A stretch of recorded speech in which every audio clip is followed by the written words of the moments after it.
Hey there, everyone. Welcome back to another wonderful episode of Auntie. Graps. Graps. I messed up the intro, but we still made it through. We've got a wonderful show unplanned for you today. We're going to be talking about Monday Night Raw, what some are calling the best Monday Night Raw in a very long time, Trevor. And Yeah, hard to argue with some of the things that we saw on Monday night. Guys, be sure to sound off in the chat. Let us know what you guys thought of Monday Night Raw. Let us know your questions. As always, we're here to please and entertain, but mostly to complain. You got mostly. Charles in the chat. What's up, Charles? Hope good to see you. Charles, what's going on? Trevor, how you doing? I am there. I'm here, I'm there, I'm everywhere. You know, being an adult is interesting. Interesting It's is a very interesting way to put it. yeah, man. It's crazy. It's crazy. But I'm standing. I'm here. How about yourself? I'm good. I did actually before I forget, do want to quickly shout out the obviously like earlier today. Y'all might have heard this in the news. There was a horrific bridge collapse in Yeah, Baltimore.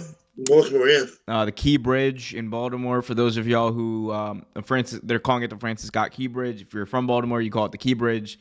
Either way, collapsed earlier today because of a collision that happened with a large cargo ship. It was surreal for me to watch as someone who like I've like taken that route and like literally been on that bridge hundreds of times in my life. yeah, Like absolutely. and yeah, it was surreal to see that. But just prayers and hopes and thoughts and everything up for the people who have been injured and unfortunately disappeared because of this horrific tragedy. Absolutely. Yeah. But, Yeah, I heard about it. I actually, to be honest with you, I kind of thought it wasn't real. I didn't think it was a actual thing until I actually looked it up. Oh, it's crazy. yeah, I mean, I got like a Washington Post notification. I was like, "What?" I was But like, yeah, same. Like it's crazy. "Yeah, no, I mean, it was real, man. It happened, right? It's crazy." Wow. Anyway, of course, there's no real way to like transition back to wrestling, but we'll just go ahead and do it. Yep. Trevor, last night we saw an episode of Monday Night Raw that had everyone talking very loudly, saying that this is arguably one of the best episodes of all time. So, my question to you, Trevor, my good friend, my good sir, as I normally say, what did you think of Monday Night Raw last night? You know what? I've I've also heard the buzz that it was the best Raw of all time, and I also heard something that I also agree with a little more than it being the best Raw. The Rock single-handedly saved Monday Night Raw.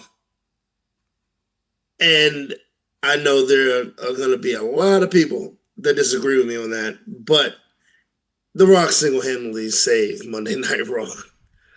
Like, don't get me wrong, you saw some promos from the future World Heavyweight Champion Drew McIntyre, and some jabs taken by Seth Rollins, and some very unnecessary jabs taken by one old bendy arm, Mr. CM Punk. And some people might say, hey, that was a great promo by CM Punk.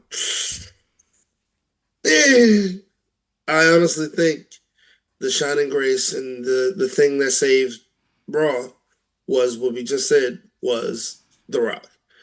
The Rock did something I haven't seen any wrestler do in a very long time.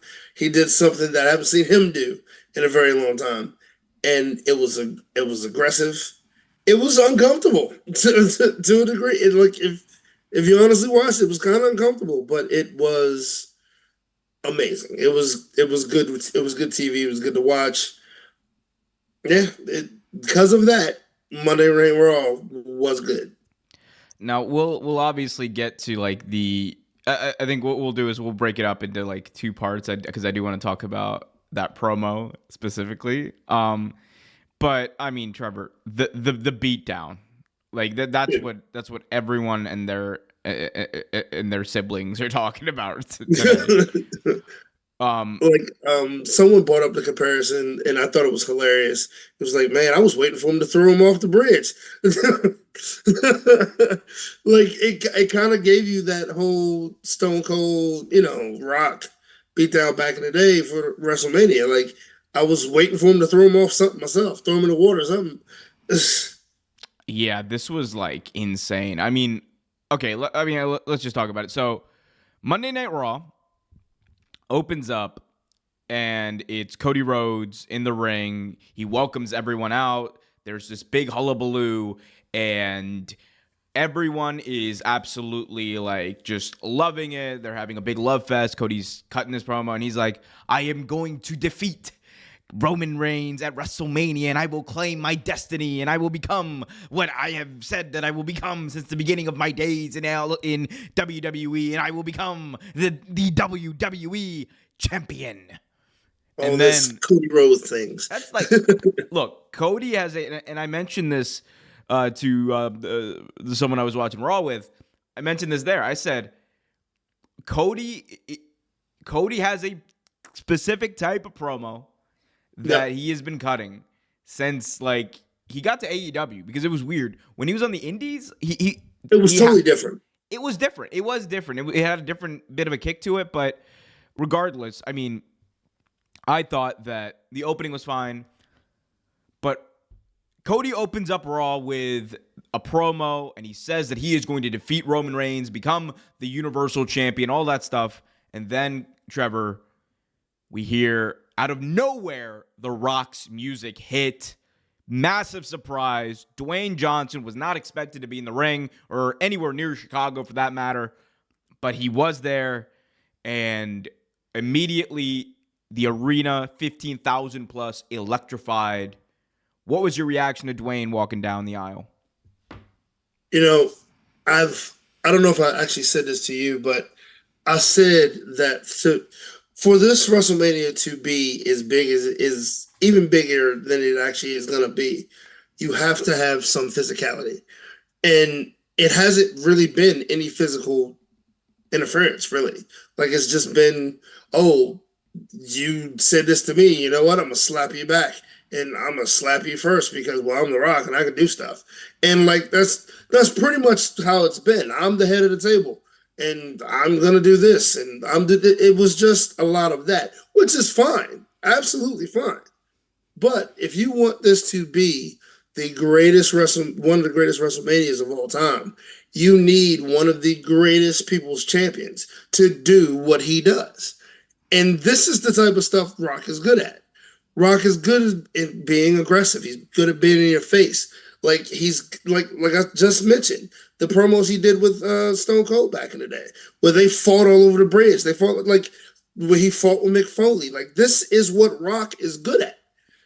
And to me, you can't have a WrestleMania with him in it without this. So I kind of had a feeling it was going to be some type of altercation, but this is not what I was thinking at all. Not at all. So Rock comes out and he doesn't say anything to Cody at first, and then he whispers something in his ear and he walks away. No words were exchanged over mic. Everyone was kind of left wondering like what's going on. Apparently, Cody said that Rock's made him a promise that Cody believes that he could not keep. And at the end of the night, we had this big brawl end Monday Night Raw. Jey Uso, Jimmy Uso, Seth Rollins, Drew McIntyre, everyone was involved. I thought that they did a great job of setting up multiple matches that are going to take place at Mania and kind of mixing them all together. And then as Cody is saving Jey Uso from a beatdown by Jimmy Uso, out of nowhere, from behind comes Dwayne "The Rock" Johnson, Hollywood Rock, and Trevor, he beat the ever-living piss out of Cody Rhodes. Absolutely. Absolutely. There was, I want to get your thoughts real quick, but like, I was watching this and I was like, okay, like Cody's going to get something. And I was like, that's what I was thinking too. It's not coming. It's just not coming. Like he got eviscerated. He got destroyed. And Rock was talking that smack. Oh, he was. Oh, he definitely Big time. was. Multiple F-bombs. Like he said Mama, he had a weight belt on all night that said Mama Rhodes on it. And then the entire time he's cutting this promo, he's just like, Mama Rhodes, as Cody's laying there bloody, battered, and bruised. Mama Rhodes, look at your son, Mama Rhodes. Look at your son. I did this, Mama Rhodes. Your son ain't no champion, Mama Rhodes. Yeah, your daddy was talking about hard times. You don't know about hard times, do you? The Rock will show you hard times. This needed to happen. This needed to happen. It needed to happen. Like, let's just be honest. There's one thing that has been said about Cody Rhodes that I honestly agree with, which I don't agree with a lot with what WWE fans say, but I agree with this. He hasn't really had an adversary to push him the way he needed to be pushed. Yes. Seth Rollins was a good start.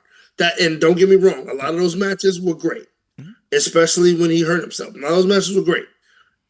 The Brock Lesnar work didn't need to happen. It was kind of useless. Didn't really need to happen, but he did lose a match here or there, so you saw how he dealt with that. Shinsuke Nakamura could have been so much better. They wasted it. They completely wasted it. He had a program with Damian Priest and Finn Balor, the Judgment Day. But again, no one has tested him, and the only person that tested him and beat him was the Roman Reigns. So it makes sense that the other head of the table, final boss, would test the final boss would test him. So this makes sense. Now you have a hurdle for the hero to get over. Now you have something for the hero to stop being all cutesy-wootsy, kissing babies and shaking hands. He got to show. He got to tuck in his skirt and get to work. This needed to happen. This is, and like, I'm not trying to be hyperbolic about this. Like, this is one of the best things that WWE has ever produced. Absolutely. Like, this beatdown, you and I have been saying this for basically a year at this point. When is Cody going to face that adversity that's going to advance his character? When is it going to happen? And there was a point here where we didn't know if Cody was going to be the guy, and you and I came on the show and we were like, they ruined it. Like, it's irredeemable. And by some miracle of God, Dwayne "The Rock" Johnson, his presence, his aura, and a little bit of blood, a little bit of potty mouth, filthy, disgusting potty mouth, and amazing storytelling has redeemed it. And in my eyes, they did something I didn't think was possible. They somehow redeemed this shitty story. Absolutely. And made it into something that is now must see. WrestleMania tag team match when Cody Rhodes and Dwayne Johnson get in there. And there's a reason I'm not calling them The Rock. This is the final boss, Dwayne Johnson, right? This is Hollywood Rock. This is Versace wearing, chain having, wheeling. Never mind. But you know what I'm saying. This is Hollywood Rock. But when they get in the ring together at Mania, it's going to be epic. Like, there's, and the question is out there, right? Is this the greatest segment in the history of Monday Night Raw? I'm not sure, but it's up there. I'll say in this decade, or past decade or so, this might be one of the greatest segments on Monday Night Raw. Like, it's hard to say the greatest of all time because there've been so many good ones, but this is one of the greatest recently, though.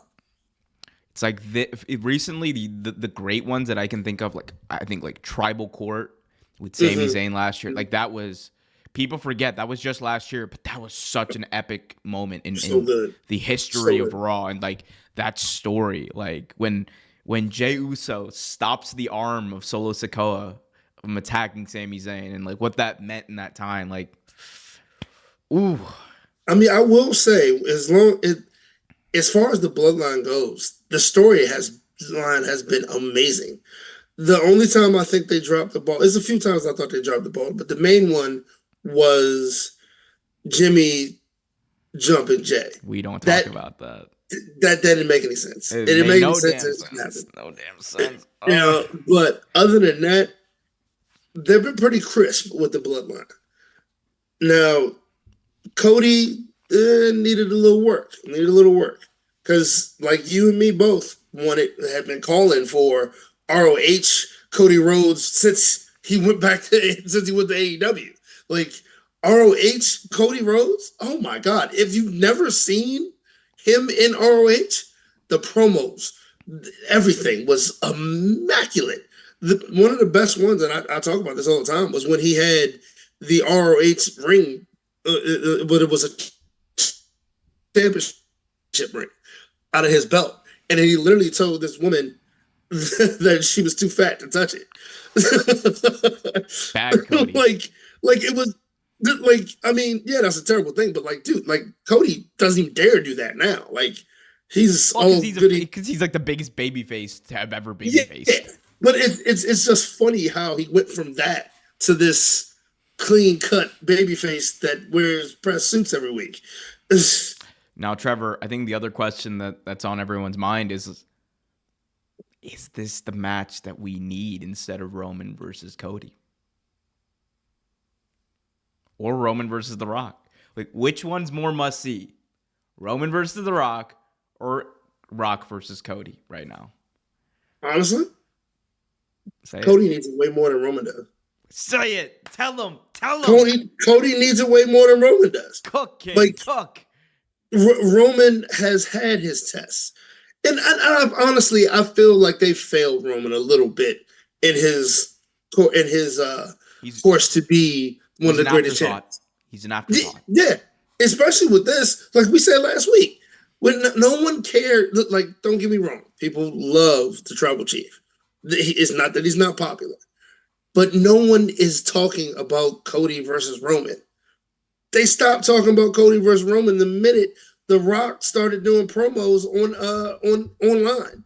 The minute Rock came out there and did a whole concert about Cody Rhodes, they stopped talking about it. Like, we want to see Cody versus Rock. We don't want to see Roman. I mean, it's going to be fun to watch, but that's not what we want to see. There is like this is the match. it's and you don't do it at WrestleMania. Obviously, like you're gonna do Roman versus Cody. Right. But we're talking about SummerSlam. We're talking about potentially next year at WrestleMania. Depending on how long The Rock is going to be around, which I think he's going to be around a lot more often now because he has a stake in the company. Literally head of the table. He's not the head of the board. People like to misconstrue that. People are like, The Rock is the head of the board. He's putting himself over. I'm on the internet.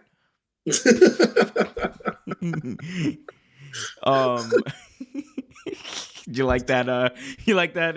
I went created a new character. We've gone from nerdy wrestling fan to spazzy wrestling fan. Yes. We have a lot of those actually. Just look at OT Graps channel. You see a lot of them. Oh yeah, that's a great segue to OT Graps. You guys better go to youtube.com/@OT Graps and hit that subscribe button. We got a bunch of chats here. Charles said, surprising, amazing this Raw. This Raw was amazing. We got Charles also saying, saw this and I thought it was fake. You're talking about the bridge. Yeah, it was horrific. Crazy how Rock never lost it and became even bigger. Absolutely. Once Rock became physical, it all turned epic real quick. Absolutely. Yeah. What's good, Job? Good to see you. Hello, Joe. Ali Arif in the chat says, last segment was great. No doubt after the beatdown, if we see Roman in this angle elevate to try a different level, now it's great. But it's all about The Rock. Yeah. I mean, Roman, again, is an afterthought. He is. And unfortunately, he's been an afterthought. Yep, he feels irrelevant. Roman promo on SmackDown failed. Yeah, I mean that promo battle between him and Cody. Hey, don't just put that on Roman. Put that on Cody too. Cody did That not one was cook. pretty bad. Yeah, He did not cook Cody's in been that pretty promo good battle. in the promos, but that wasn't good. That wasn't good at all. Cody did not cook. But you know who did cook? Did you hear this? Like the most memorable thing from SmackDown last week was at the end as they're going off the air. This woman in the first row is just heard like projecting loud as hell, and I forgot what exactly she said. Hold up, I'll pull it up actually because You know, a pretty it's good segment last week. what was. That they didn't talk about enough. I think was the LA Knight and AJ Styles segment. Oh yeah. Oh Where yeah. I mean, yeah, that was good. They are building it up. and I'm actually a little surprised, honestly. I didn't think they were going to build it up at all. All right. I think give me like 2 more seconds and I'll pull it up. No problem. But Take your time, sir. here it is, I think. Oh, okay. All right. Okay, so Raw or SmackDown's going off the air last week, right, Trev? And the camera's on Roman, and it's like right as they're about to go off the air, commentators are dead silent, and the mic picked up in the first row this woman just yelling at Roman, and it's the funniest thing. You need a group full of strangers to acknowledge your little bitch ass? They blurred. So she said, "You need a group full of strangers. You need a room full of strangers to acknowledge your bitch ass." And then it cut off. It bleeped out because what she said after that was, Oh, "You're Lord. so effing cool."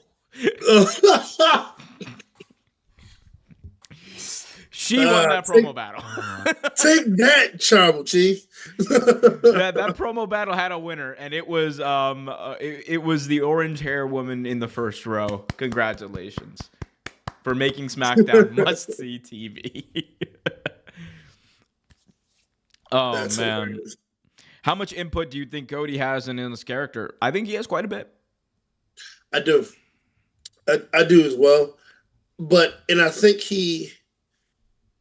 I honestly, like thinking about it, I think we underestimate how good this babyface character actually is. I mean, we talk about how it's a little annoying how facey he is now, but like it's actually kind of a good character though. Adrenaline and resolve. I'm He a just good hasn't- guy, I'll never turn. He just hasn't shown that he can go there again. You know what I mean? And I think, like I said, the whole Rock thing is a test for him, and I think it's a good one. I think it's a very good one. Oh man, I can't wait for WrestleMania. It's gonna be great.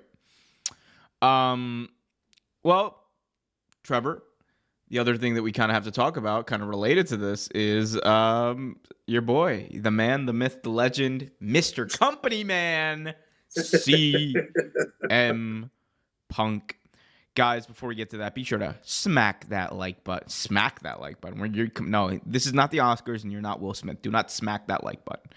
But Trevor, your boy CM Punk broke some news actually on Instagram today. I don't know if you saw this. Oh, did he really? I didn't. So, no. this past week, WWE SmackDown actually broke some records for Chicago. It's crazy. So this is according to CM Punk here. As you can see, this is an Instagram story posted by Punk. Thank you, all 85,000 turnstile count from the Chicago delegation of you that came to the show last night. We set records, gate, merch, amount of time it took to leave the parking lot, swears, ketchup on hot dogs, won according to the Chicago delegation. Tagging Indy Hartwell. CM Punk. You may not like him, Trevor. One thing's for damn sure. He is still one of the most captivating and entertaining. He really people is. He's entertaining as hell. He's entertaining as hell. I mean, I don't think his promo game has been that great as of late, but He's entertaining as hell, and and people love him. So you got to put him on TV, right? Well, that's exactly what they're doing at WrestleMania because CM Punk, it was announced, would be the special guest commentator for Drew McIntyre versus the WWE World's Heavyweight Champion Seth freaking Rollins. Oh, look at that. What's that? What's that old Booker T saying? Booker T was like, when Michael Cole and Josh Matthews did the shucky ducky quack quack with the greatest of ease. Oh yeah. And he just goes, "Y'all stealing my catchphrase, man." like he was genuinely upset. Shucky ducky. Shucky ducky quack quack with the greatest of ease. But Punk was announced as the special guest commentator for the World Championship match. Trevor, what do you think about this news? Is it newsworthy? Will Punk get involved at Mania? Okay. My question to you. I'll counter that with a question. Do you think this match is that interesting? It is interesting from the standpoint of I want to see Drew win, and I think that Drew is ducking hilarious. I agree with all of that. But I completely I agree with the whole fact that I just want to see the belt on Drew. Yeah. One. Two, I really don't care about the match.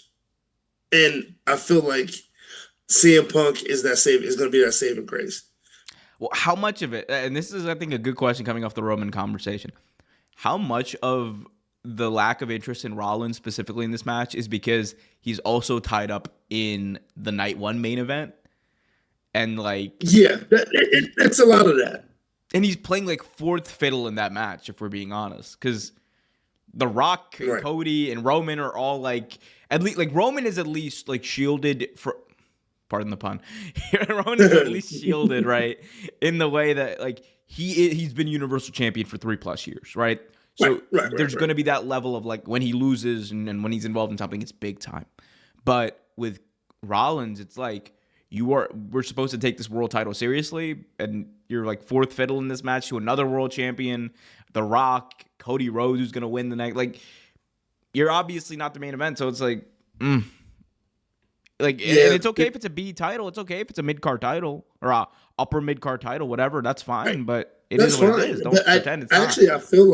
I actually feel kind of bad for it because it could be a very good match. They've had matches before, and it was good. They have great chemistry together, and with all the talking and chattering, you would think it would be a great match.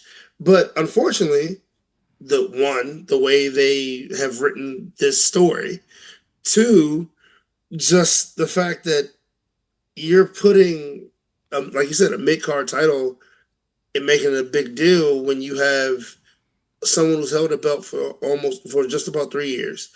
And, and the implications of that being so big, it's definitely not going to hold water to it. It's not. It's like having actually, I can't say it's quite that bad, but it's like having an Intercontinental Championship follow a big match. You know what I mean? Like it doesn't mean the same. Yeah. You good? Yeah, I'm good. Yeah, I agree. I mean, I think that, one of the main issues that has plagued like oh God, The Rock is in the chat. Oh no. Oh no. Where Trevor? Oh no, he's gonna beat your ass, Trevor. You've been talking. He's gonna be one of our asses. I'm not sure who it is. Man, he is. He's gonna whoop you. Like, look, hey, Rock. I just want you to know it was all him. It's all my fault. Sorry. It's all him. He said you were booty. He said Rikishi was better. The Rock. He said Rikishi didn't do it for The Rock. Rikishi did it for Rikishi. For The Rock, I did it for family. They need. Please, like the only way that at this point that I think you can like save the Jimmy Uso thing is like if Jimmy Uso comes out and says like, I did it for The Rock. I did it for the people. I did it. Please. I did it for you, Rock. Jobs asks, do you think CM Punk's a team player, or do you think it's only a matter of time before he blows a fuse over the Cody attention? I don't think it's going to be Cody, but... No, I actually think it's going to be Seth, but that's just my opinion. I don't think it's going to be Cody, but I honestly could see CM Punk doing that. Charles in the chat said, F you, Rocky. Oof. Oof. Huge oof. I hope Punk doesn't. I genuinely hope he doesn't. I hope that he's found peace and doesn't like get involved in those situations, because like if he does it in WWE, man, oof. I think Phil Brooks is always going to be Phil Brooks, but I think CM Punk is going to be smarter, honestly. Because at this point, because where are you going at this point? Like, think about it. Where are you going at this point? His couch in Chicago. Exactly. Like, there's nowhere to go, dude. I mean, it would take, I think, someone. I think the real like issue in a lot of the real issue in AEW was like there was a lack of respect. And I think it went both ways. Like if we're being honest, absolutely. Right? There was a lack of respect at a certain point. I will say this. Obviously, we weren't there. We don't know, and I don't not want to relitigate the entire thing. It just seems like, there were a lot of people who could have handled things better. And the main people I think are probably the Young Bucks and CM Punk. Jack Perry also played a part. Like, let's not say that, but in my view, I think a lot of people are kind of like, Jack Perry, he's caused all of this. It's like, okay. Or Hangman Page caused all of this. I mean, indirectly, I guess he did, but, Hangman saying a line in a promo, that could have been, he put you over and you still buried him. That was wild. Like, right. I never understood that part. Like, he put you over clean, like in a very positive way, and you still had to come out there and bury him multiple times. Like, that was just to this day, that doesn't sit right with me. No, it's a lot of, like you said, a lot of that was, and I think it was on both parties, but a lot of that was unnecessary. The Colt Cabana thing was really unnecessary. That was wild, wasn't it? Yeah, that was really unnecessary, but it is what it is, Job in the chat talks about something that's been reported in the news. From what I'm reading, Tony Khan did not want to get rid of Tony Khan did not want to get rid of Punk. He holds Jack Perry responsible. There have been a lot of reports that have said that. I think that can be true, and I do think like Tony Khan probably thought at one point, like, God damn it, Jack, like why'd you have to go and do that? Right. At the end of the day, though, I mean, it was the committee that made the decision to fire CM Punk. It was that disciplinary committee, comprised of lawyers and other people in the company, and Bryan Danielson, who made the unanimous decision that Punk had to go. Right. And that's not because it's not all because of Jack Perry. It has to do with Punk's actions too. Of course. Absolutely. And again, this is not the Perry CM Punk OT Graps edition, whatever, but it is what it is. I mean, yes, he's had some heat and some history of being kind of toxic for the locker room, but like, when it comes down to it, when it comes to stuff like that, 9 times out of 10, it is two different parties. It's not just always one. It's two different parties, and not being there is really hard for us to really cast judgment, because we're really just going on accusations. We're not, because like I was always taught, there's always 3 sides in these stories: your side, their side, and the truth. So, there's 4 sides actually. There's Punk's side. There's like the other side. There's the truth, and then there's Meltzer. True. Shout out to big boy Dave Meltzer. Can't even Dave Meltzer. Yeah, big dude. Big man, he's big. Have you ever seen like the pictures of Dave Meltzer's office? No, I don't think I have. Hold up. It's And I may really have and not know that thing. this man like has the world's messiest office. I Like, doubt that. no, Looking at my office, I doubt that. oh, Trevor, give me. Let me find a good picture for you so you can. Oh, beautiful. All right. I promise you, if your office is messier than Dave Meltzer's office, then we have a massive problem that you need to fix. Yes. But like Trevor, ain't no way. Just Oh wow. ain't no way. This Wow. man, he filmed his Dark Side of the Ring interview with his office like this. Jesus. Bro. Eesh. Bro. And like if you look, hold on, let me see if you can zoom in here. Like over here, like on the little boxes he's got like behind him, it's like labeled like all the observers from like the previous like 30, 40 years. I mean, my Like- office is messy for a number of reasons. I just still haven't unpacked everything since the move. But yeah, good Lord. Homeboy lives like this, Trevor. Sheesh.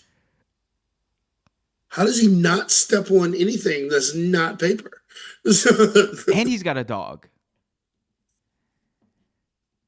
That's the part that kills me. My man. Also, bro, look at that computer though. My man got the what is that? He got the hold up. Nah, we're gonna cook Melter real quick. Nah. Sorry. This is Trevor. I'm sorry, but we gotta cook him real quick. Look at this man's computer. Nah, bro. All those subscriptions. Hold up, my guy. All those subscriptions, Dave. Look at those lucha masks he's got. Yo, dude, like, what is this office, bro? All those subscriptions. Why Melcher got that Macintosh one? Does he literally just read stuff and just throw it on the floor? Yes. Like, thank God. Yeah, this was good. Thank God my guy has a fire hydrant because that office would go up in flames. I hope it doesn't. Dude. But like, Jesus, there's a fire hazard like hell. Oh my God. Wait a minute. Is that still a house phone? What? He has a house phone. That's his He house. has a house line. He has a... Yes, this is Dave Meltzer we're talking about, sir.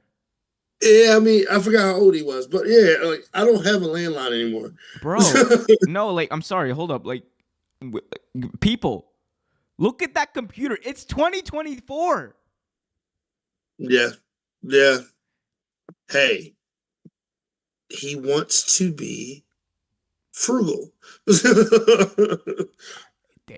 Dave wants to be something. Big shout out to Dave Meltzer, guys. We don't know hate. No hate. We love you, Dave. But we must make fun of your office. All right, it's oh yeah, Charles in the chat. Dave Messier. Yeah, Dave is look. He writes wrestling news for a living. He is kind of a detective. Yo, yeah. Big he really is, right? Meltzer. No, Meltzer PI. He just comes in, throws his coat on the floor, and lights up a cigarette and starts sitting down. Yep, and then he turns on his computer. Yeah. Well, it was a good match. It was a good match. Well, yeah. So, anyway, so look, people in WWE are saying this, and that's what they're saying. Like, I just don't see how you save this. It's horrible. like bro, just word salad sometimes from Dave. Transcribing Meltzer is one of the most difficult things. Like whenever I have to like do like a news update and I'm like trying to transcribe what he says in one of his podcasts, it's like, bro, it's the worst. It's rough. And it's like because I have to transcribe it myself. Because what I used to do is like I used to take transcriptions that other people wrote, and it was so bad because they would just literally say word for word what Dave said, and what Dave says is like literally he will interrupt himself. Trevor, he'll be like, So here's the thing with Tony Khan. Yes. The thing, well, if we think about it like this, anyway. Like, he'll just say that in the middle of his... I'm like, bro. Dave. Speak English. Love you. I don't think he is. Oh, did you hear about this? Kenny Omega is going to be combating Dave Meltzer's star ratings. I heard actually before Jay Charles said that. Yeah, I've heard that. Big shout out to Kenny Omega keeping Wrestle Beef alive. Of course, we love Kenny. Yeah.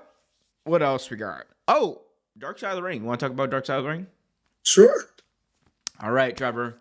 Another week, another episode of Dark Side of the Ring. This week's episode, or next week, where every week I make the same mistake. Trevor, another week, another episode of Dark Side of the Ring.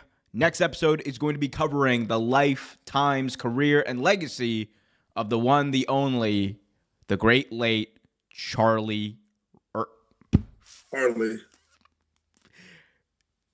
One more time. 3 takeover cue tonight. Trevor, another week, another episode of Dark Side of the Ring. This week, we're going to be discussing the life, career, and legacy of the immortal Harley Race, former NWA World's Heavyweight Champion, one of the greatest professional wrestlers to ever walk this earth, and one hell of a promo. And I think, in my view, one of the most underrated promos from at least people in this generation of professional wrestling fans. People don't understand how good this guy was. Dude, like, you know, when you talk about people on the mic, you always mention, most people mention The Rock, you know, Chris Jericho, here lately, CM Punk, you know, even Cody Rhodes. There's 2 guys they don't mention a lot of. One is Roddy Piper, and the other is Harley Race. Harley Race, what he did on the mic was far before his time, dude. Like, and arguably one of the greatest professional wrestlers to ever walk God's green earth. Like, oh, he was amazing in the ring. He really was. So much fun to watch. I saw him on the latter end of his career, of course, but so much fun to watch. Yeah. Like, when I think about Harley Race, I think about this promo that he cut when in the NWA when he was world champion, and he's like holding the title belt, like he's holding it like this, in my view, the way a belt should be held, like presented to attention, so everyone says like, this is the world's heavyweight championship, and this means holding this belt means that you are the best in the world, and there is no one better. I am the world's heavyweight champion, and I will remain the world's heavyweight champion. And the delivery with which Race gave that promo was like so like monotone, but it was like serious. And if you're listening to that, even if you weren't a fan of pro wrestling, like you were just awestruck, you were captivated, and he had that way about him. One of the most low-key captivating promos. And, you know, if you're looking for the best built wrestler, you're not looking at Harley Race. You're looking for the most athletic, you're not looking at Harley Race. But what he could do in that ring was absolutely incredible. Like, he like you said, he brought you in. He captivated you. He made you believe that he is fighting for his life in this ring for this belt. And this is the most important thing I'll ever have. If I lose it, I'll die. Like that's what he made you think. And like, dude, it's just, his career was great. I mean, he had his demons, everyone did, but like, he was great in the ring, man. Like, everyone talks about Bruno Sammartino, and he deserves it, right? But Harley Race is a close second. Harley was so good. I mean, there was another promo he cut, like, and this was actually, like, for those of you who were, I guess, around my age, you might remember back in 2003, Triple H cut this promo during his feud with Goldberg, where he was offering $100,000 like a bounty on Goldberg's head, and the entire roster was kind of like, angling to like take out Bill Goldberg for a chance at this $100,000. Harley Race, that was a Harley Race copied, that was copied and pasted from Harley Copy Race and paste. It was. from his rivalry with Flair back in the NWA, because Harley got this promo, and I just talked about him being like this monotone, serious, gritty promo. This was a wild man Harley Race promo that he cut on Flair. He was like, $25,000 to take out Ric Flair. I don't care who you are. I don't care where you're from. We're going to take out Ric Flair. He will never hold this NWA World's Heavyweight Championship. It is glorious. Please check it out. He put a hit out on Ric Flair. It was epic. He sure did. It was epic. It was, and the King gimmick, Charles mentioned that King gimmick has been done many, many, many times, but no one has done it. And he mentioned another one that did it very well. No one has done it quite as well as Harley Race. You believed he was royalty because he believed it. Jerry Lawler again, which is who Charles mentioned. Was a great King character. It really was. But Harley Race, you believe he had his own country, and he was royalty, and he was out of his mind because he believed every bit of that as well. This should be one of the best Dark Sides of the Ring this year. This should be one of them. I am so ready to watch this one. It is. I said it before. I'll say it again. This is truly one of. If you were a true fan of professional wrestling, you love storytelling, you love great matches, I highly implore you to go watch Harley Race.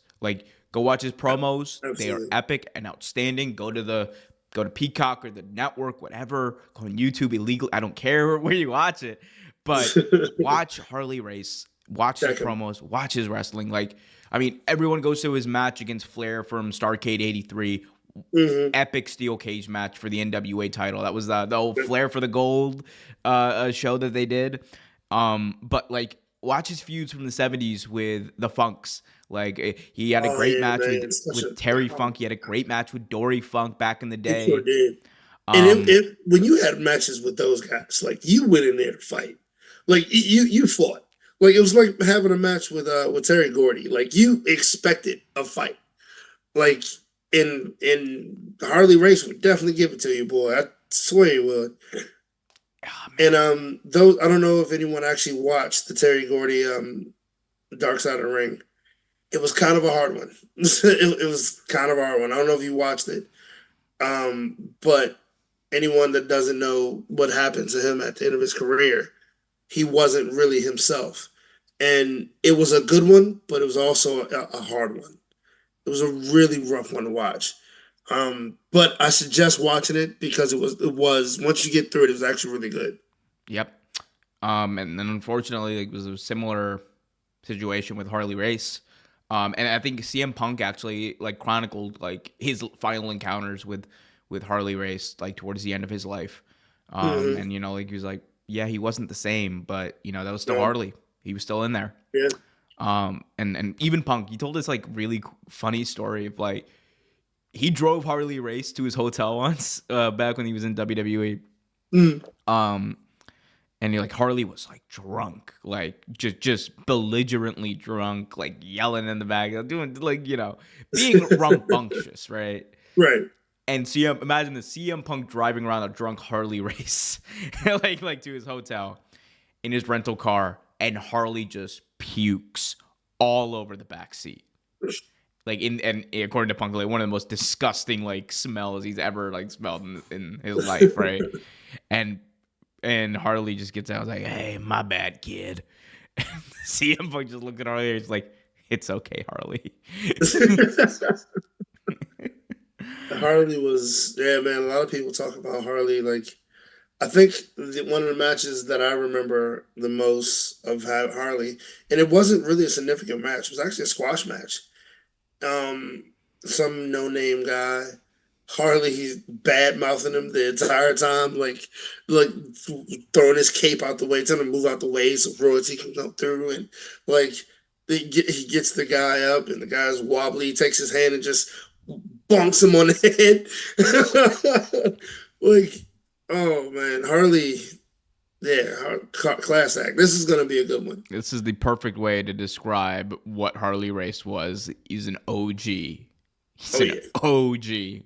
OG, like, man, he really was. And like people are wondering probably like, oh man, like well, you're like what 20-something years old, like what do you got, like well, what do you know about Harley Race, why do you even like Harley Race, like what? Harley Race to me, right, in my mind, represents an era of professional wrestling that I really hope we see again. Because when I think about Harley Race, I don't just think about like the epic promos. I don't just think about him being the NWA World Champion or his great matches. I think about and the era. Like to me, Harley Race like represents like the territory era, like the 70s and 80s, one of the best eras in professional wrestling history, when you had so many powerful regional companies who were telling amazing stories with epic talent, and the style of wrestling and the variations in the style of wrestling were awesome, because what you were seeing up north and the style you were seeing up north wasn't what you were seeing in Mid-South, wasn't what you were seeing in Georgia Championship Wrestling, wasn't what you were seeing in Florida Championship Wrestling, wasn't what you were seeing out in Texas, wasn't what you were seeing out in Portland or up in Quebec or anywhere. Every single place in this country had a different style of pro wrestling. Harley Race represents a very gritty, realistic style, a style that I still to this day like very much, enjoy, like that kind of bruiser, like, almost brawling style of I'm going to beat you down until you are like done for the count. And this is not just about wrestling. This is to prove that I am better than you. That's what he got with Harley every single time he stepped in the ring. To piggyback off something you said, there was a question in here for you, saying how do you know about him, and I think I can answer this for you. Wrestling, just like any other sport, if you have a love for it, whether it's scripted or not, whether it's not, the outcome, whatever, it's still a sport. You have to be athletic to do this. Me and Omer would die. Speak for yourself, kid. But if you have a love for anything, just like these music artists that start nowadays, they're like 18, 20. They can tell you about Aretha Franklin's career. They can tell you about Celine Dion's career. They can tell you about stuff like that, because that's part of history. You can't enter something and not know the history of it. It's like living in your own family and not knowing your family roots. It can't happen. I mean, if you want to elevate this family higher, you have to know where it came from, right? Same thing with a love for pro sports and pro wrestling. Omer is one of the most knowledgeable humans I know when it comes to wrestling. I said when it comes to wrestling. And which is part of the reason why we have this partnership, because we like just talking to him about wrestling, like we piggyback off each other's minds, and he's amazed at what I know and I'm amazed at what he knows. And that's why the OT Graps exist. And that's why we get to talk to you guys every week, because we know our shit. We're not the best in the biz, and we don't claim to be, but we know our shit. I will claim it. Look, there is not a single better pro wrestling podcast out there outside of the this is why outside of the drive-through. According to CM Punk. Did you hear that? CM Punk shouted out Jim Cornette's podcast on Raw. Yes. He was like, I don't listen to any podcast other than the drive-through and the experience. I was like, he did not just admit to listening to Jim Cornette. You know damn well he was like, Punk was like loving it. He was like, well, that idiot Jack Perry. Yeah, Punk was like, yeah, Jim. Yeah. Yeah, let's go, Jim. He was like, okay, well, the Young Bucks had a match and it didn't sell for shit. He's like, yeah, tell him, Jim. Yeah. Yeah.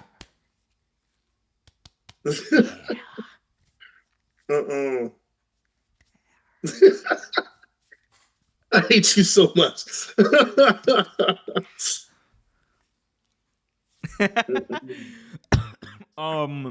But yeah, no, I'm super hyped for this Harley race thing, man. Like I am too, man. I can't wait for next week. Next week, I'm actually kind of hyped for the. I don't know why, but I'm kind of hyped for the Bruce Barbecue Beef Cake one. I kind of want to watch it. I'm interested how bad things get. He's got enough on his plate and he doesn't even know what to do.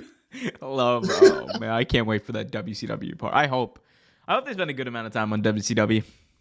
Me too. Oh man, what else? You want to talk about WrestleMania? Oh, we can. Sure. Yeah, let's talk about WrestleMania. Let's take a quick preview of the card so far, Trevor. Let's go. By the way, guys, be sure to smash that like button. Go over Smash it to youtube.com/@OTGraps and subscribe. Subscribe to these videos. WrestleMania 40 being held across 2 nights in fabulous Philadelphia, Pennsylvania. Let's see. The official card, according to Wikipedia, which is very official. Always. Okay, we have a good amount of matches for Mania. So we have for night 1 confirmed. We have The Rock and Roman Reigns versus Cody Rhodes and Seth frickin' Rollins. Confirmed for night 2, we have Seth frickin' Rollins. It literally says frickin' on here, Trevor. I believe it. Seth frickin' Rollins versus Drew McIntyre for the world title. Roman versus Cody for the Universal title. And then night TBD, like to be determined later, we have the Women's World Championship match between Io Sky and Bayley. The other Women's World title match between Rhea Ripley and Becky Lynch. Gunther versus Sammy for the Intercontinental Championship. A 6-pack tag team ladder match for the undisputed WWE World Tag Team titles. That's the Judgment Day versus DIY versus Awesome Truth versus The New Day versus whoever wins this SmackDown tournament. Right. LA Knight, versus AJ Styles in a singles match. Jay versus Jimmy Uso, brother versus brother in a singles match. And then triple threat for the WWE United States title. Logan Paul versus Randy Orton versus Kevin Owens. It's pretty loaded. A lot of matches. And only care about like 5. Charles is out here like I made a video about that, Charles, but it might happen. I know they will be there. We do know. It's basically like been reported they will be at WrestleMania in some capacity. We're not sure. Ooh, we may be sure. But we'll see. We want The Rock versus Cody night 1 tag team match. Yeah, I mean, honestly, Rock versus Cody would slap. Yeah, especially at this point. Rock overshadows Roman Reigns versus. Yep. Absolutely. Yeah, absolutely. Well, I guess outside of the Bloodline stuff, Trevor, the stuff we talked about, what match are you most excited for Mania? To be honest, I would rather see Gable instead of Sammy, but I'm interested to see that Gunther and Sammy. It's an interesting story they're telling between Gunther and Sammy, with Sammy losing this past week on Raw. Mm-hmm. He took his eye off the ball. Yeah. You know? And also Io versus Bailey should be nice. Should be good too. Well, you know what match I'm most excited for? Which one? Bro, Rhea Ripley versus Becky Lynch Oh, is going to yeah. be out of this freaking world. It really is. Open really WrestleMania with that match. I'm going to give it 80 stars just based off of like the vibe. Another 50 when the match starts. Another, like, this is going to be, forget Dave Meltzer. Out of 5 stars, I'm going to give this match a solid 369. Well, absolutely. That makes sense. That makes perfect sense. I'm so excited for this match. Like, these are 2 of the baddest women in WWE, like, going up and absolutely, they're going to beat the crap out of each other. It's going to be glorious. They definitely are, and it's going to be amazing. Yep. So, yeah, that. I'm also really hyped for this 6-pack ladder match, believe it or not. It should be fun. Because Trevor, I think this is the match they do it. I think this is the match where they finally split up the belts. Okay. You know what's gonna happen here, right? Okay. What's gonna happen? All right. Let me set the stage for you real quick. You will have like Finn Balor and Damian Priest, or Finn Balor or Damian Priest on one ladder, R-Truth on the other, because both sets of belts are hanging above the ring. Right.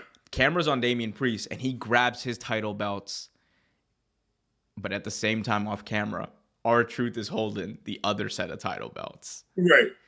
And I'm telling you, the next night on Raw, what's his name is going to come out. Adam Pearce is going to be like, all right, forget it.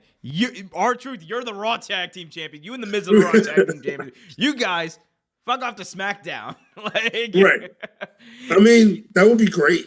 That would actually be great if it happens that way. Yeah. Ooh, that is a nice shirt you're wearing, Trevor. Oh, look, you've got a racist on there. You want to talk about that? Allegedly. Talk about Mr. Ultimate Warrior?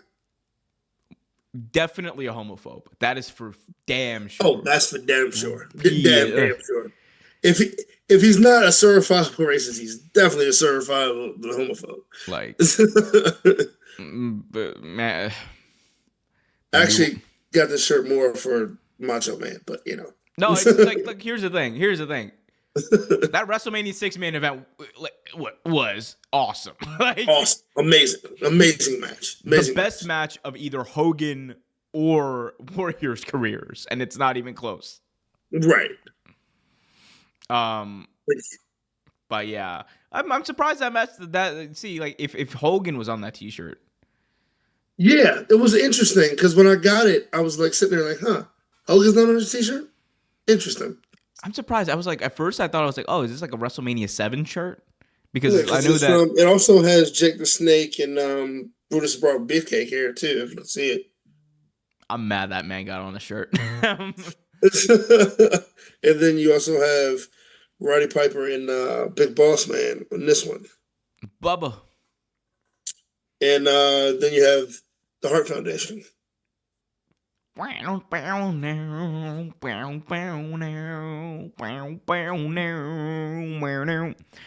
got Job in the chat asking what we thought of the I Quit match. I'm assuming he's talking about the one between Adam Copeland and Christian Cage for the TNT Championship. What do you think, Trev? Is it me, or could that match been a little better? It wasn't terrible though. It wasn't a bad match, but I feel like it could have been better. This is a rare occasion, Trevor. I think we disagree. Oh, really? Okay. I enjoyed the match. I just thought it could have been a little better. I thought it was perfect. I don't think there's a thing you could have done better. Like there, it was silly, and I enjoyed it. It was silly a little bit, and I did enjoy the whole hockey jersey putting on thing. I thought that was cool. You know what, Trev? Here's the thing. There's a debate raging online about this match. There's a debate raging online because a lot of people are mad because they were like, "Get this sports entertainment out of my wrestling," Trevor. Ooh, what do you think about what do you think about some of these takes we've been seeing? Like, did Edge or Adam Copeland versus Christian Cage lean too far into the sports entertainment?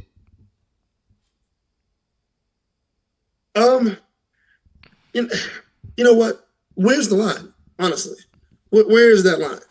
Like it's such a thin line between that and sports entertainment. Like, where's the line? Like some of the greatest matches of all time lean into sports entertainment. So I mean, I, I think you're Keep full of shit cooking, there. Keep cooking. I think you're full of shit there. Like, I mean, let's be honest. Like, one of the greatest WrestleMania matches of all time, Stone Cold and The Rock. The Stone Cold, stunned that man like 16,000 times? Sports entertainment. Complete sports entertainment. So, like, that's a great match, but this one isn't. Pick your fights. Pick your arguments. Come on. Like, some sports entertainment is part of it. It just, to me, it's an argument that doesn't need to even happen. Oh, Trevor, you are a wonderful man, because I agree with you there. Oh my goodness. Like, if it wasn't for you, totally get it. 100%. Right. I thought this match was exactly what it needed to be. Because No, like I said, I liked it. I just thought Yeah. I would have liked it a little more, but honestly, it was good. It was a good match. I enjoyed it. I had fun with it. Yeah, but for me, it's like, to say this match leaned too much into sports entertainment, I'm like, what is too much? You're right. Like, what is that? And But I understand the people, like, there's a lot of AEW fans who, like, they just want a specific type of wrestling from that show. That's fine. and that's fine. There is plenty of that. We can have room for, like, awesome, dope matches like Adam Copeland versus Christian Cage this past week. Like, I thought the way they handled the ending spot was amazing. It was, though. It really was. Copeland made sure it was a double entendre. Number one, he made sure that man is never having kids again. Ain't gonna be no more children walking around for this. He will not be a father again. Number two, what was the thing that Christian Cage, how did he ruin their friendship to begin with? Need him in the no-nos. In the no-no space. No-nos. In the no-no space. So in retaliation, Adam Copeland obviously does a very proportional response and takes Spike, that thing that Mick Foley gave him. Yeah. And he gave Christian the business. Yeah, hit him in the mommy daddy button. Yeah, it's crazy. Oh, ain't no more daddy button there. No, no, not at all. But I thought it was I loved it. Like, I thought that was, in my view, like, that was one of the better episodes of Dynamite we've ever seen. Like, I thought it was an all-time level Dynamite. And a lot of it was because of that, and the crowd was also great. Like, shout out to Toronto. Toronto's a great wrestling town, honestly. If as long as your name's not Shawn Michaels. No, that's Montreal. Who's your Yeah, that's daddy true. in Montreal? That's true. That's very true. Oh God, that's still one of my favorite promos. Who's your daddy in Montreal? Montreal. There was nothing like heel Shawn Michaels, bro. Like, man, Shawn Michaels back. Oh my God. is Shawn Michaels one of the best heels in pro wrestling history? He's close. I definitely think he's one of the best. I won't say the best, but he's definitely one of the best. Job in the chat is asking who's going to be the AEW Tag Team Champions by Dynasty. Trevor, we want to say this at the same time. Yes, sir. 1, 2, 3. Yeah. The Young Bucks. The Young Bucks. Yeah, Young Bucks. It's gonna be the Bucks. I agree with that. It's gonna be the Bucks, man. Ain't nobody who the private party. Mark Quinn? Who's Penn? My man, I do love Isaiah Cassidy though. My man. I do. Just go around, he's like, can I get a yeah? The funniest thing that man ever did was like go to Kenny Omega's ear and just go, He goes like, whoa, bro. Kenny Omega literally is like, bro, what? What are you doing? What are you doing, sir? like just, like this is like making me feel uncomfortable. It's too close, my guy. Why are you already all over my ear? But yeah, I think it's the Young Bucks. Yeah, I think so. It looks like Mercedes is gonna be probably wrestling Willow at the pay-per-view. Yeah, that's what I'm thinking. Am I stuck? I'm stuck. You're good. You're good. There Yeah, you go. bro, it's I think so. To quote JR, it's live TV. Just roll with the punches. Roll with the punches. Roll with the punches. But yeah, no, I honestly think that it's gonna be an interesting match, though. Very interesting match. Yep. It's gonna be interesting to see how that crowd react. Oh no, that crowd's gonna go crazy for Mercedes, but it's gonna be interesting to see like how she does though. What else? Mercedes. Are we done? I think that's it, right? I mean, I don't know. I don't know. There's nothing else really going on. Oh, here we go. Charles in the chat said, "Do you think the new AEW set looks different than NXT 2.0? Also, do you think AEW will pack their dates as WWE is booming right now?" First question for you, Trevor. The set? Yeah. Are we in Dynamite 2.0? I hope not. But I understand the comparison. It's cool. It's I mean, it kind of does make you feel that way, though. I mean, the color scheme is the NXT 2.0. Yeah, absolutely. Whoa. Do you think AEW will pack their dates as WWE is booming right now? By pack their dates, do you mean like sell out? Like what does that mean? Maybe stock their card. I think that's what he's made. No. Oh, yes. Yeah. Yes. Absolutely. Yes. They are already doing that. Well, hell yeah. Absolutely. They're trying to make the biggest, best show they possibly can. I mean, just like this week on AEW Dynamite, like the card is stacked. You have the women's 4-way match.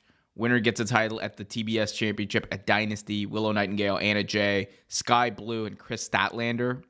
Mm-hmm. You have the Young Bucks versus Private Party in the tag team tournament quarterfinal.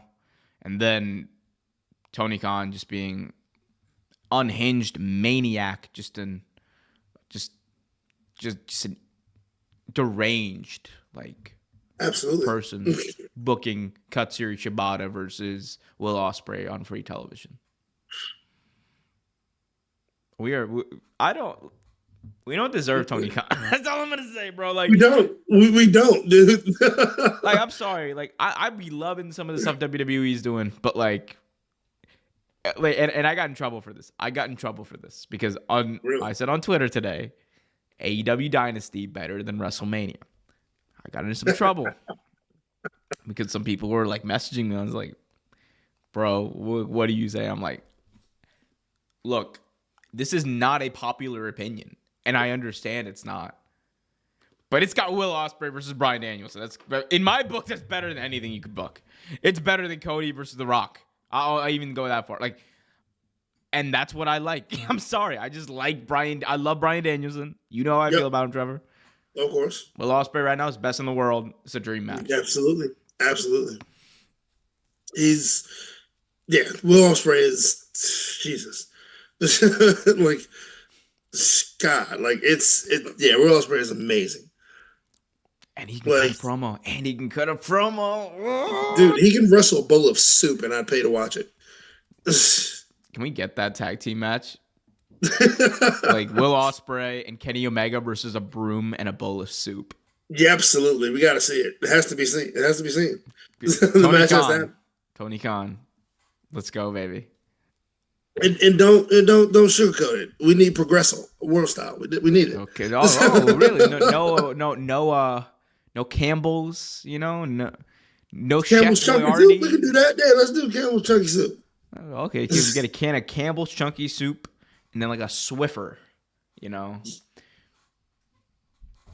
Yes, that's the only way the broom will survive.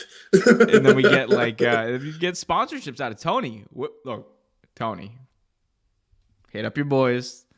Hit us we got up. it. We got this. otgraps@gmail.com. You already know what it is. You already know what it is, Tony. We got the marketing department on lock. Bam. Oh man, Trevor, what are you watching these days? I've been rewatching Dark Side of the Ring. Actually, I rewatched Bam Bam Bigelow's story. I watched Luna Vachon's actually again too. And also I've been nerding out, and those of you who are nerds like me, watch it. X-Men 97. Chef's kiss. Chef's kiss. It reminds me of when I was a kid and used to watch the X-Men series. They got the original music back. They got some of the original voices. The animation is crisp. Animation is, it's amazing. The story is great. Have you seen it yet?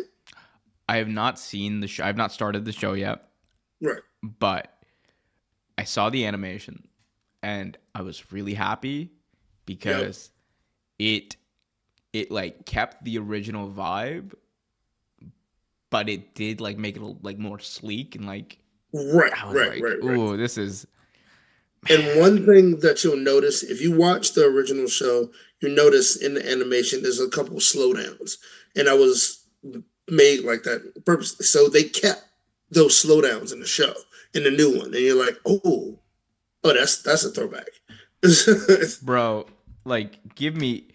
I'm so glad this was a success because, Trevor, they're gonna do it. They're gonna do it. They're gonna bring back Spider-Man, the animated series.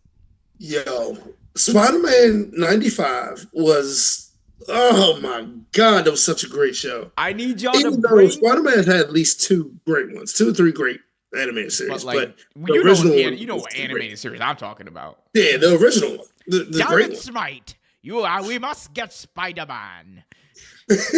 And that Spider-Man was the most gangster, ruthless, disrespectful Spider-Man possible. And anyone that's seen it know the episode I'm talking about, where he exposed his identity to the girl. That was flagrant. That was so wild. Hey, bro, did you watch that? Wait, did you watch that like parody, that Spider-Man animated series parody I sent you? I think so. Swang on me? Yeah, I saw that. I was like, yo, what?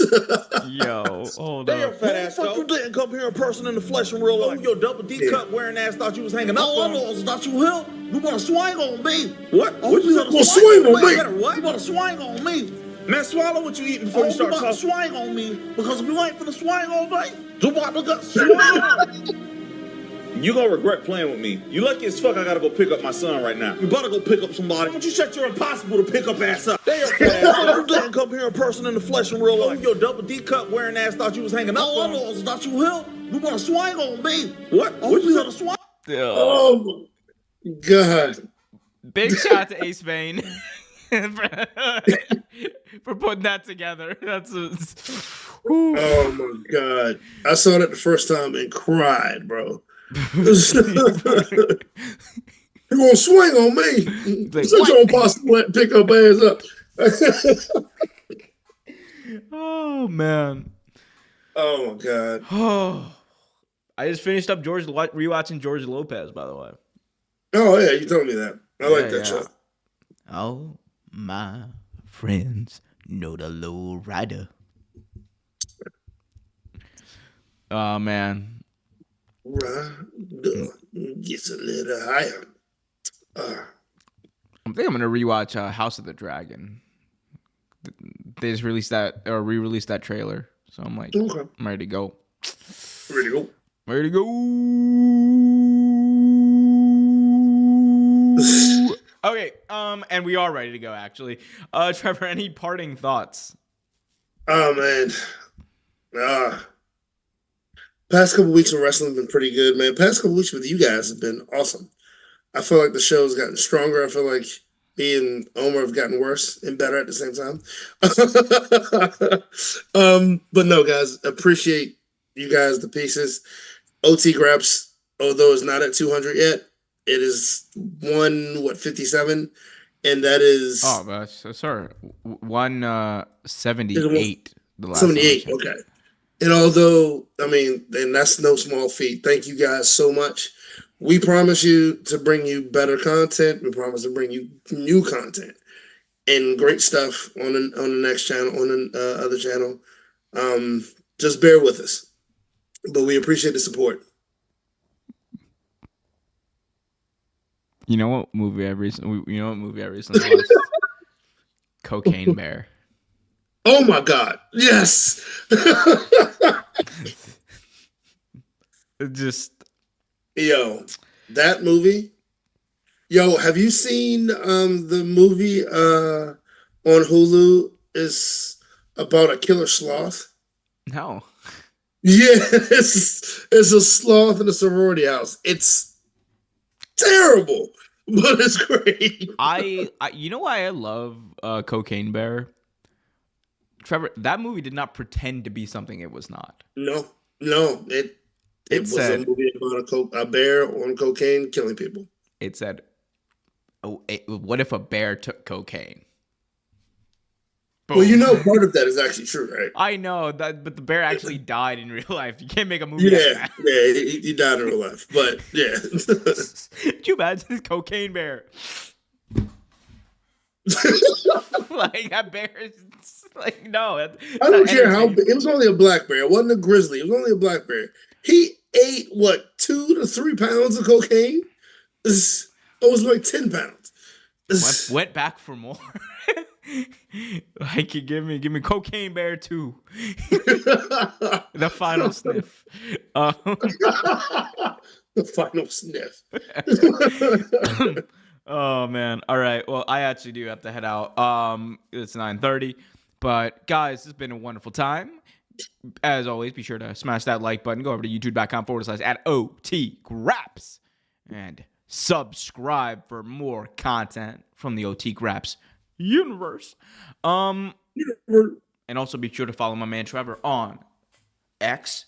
Follow him at TREVERTAINMENT. That is TREVERTAINMENT. Follow me on the X if you want to hear all of my complaints about life and the wrestling verse. And until next time, be happy, be healthy, and as always, keep it real. Love those who are far, love those who are close. Guys, have a great week. Love yourself, love others. And as always, keep it real. Stole my catchphrase, man. Had to, man.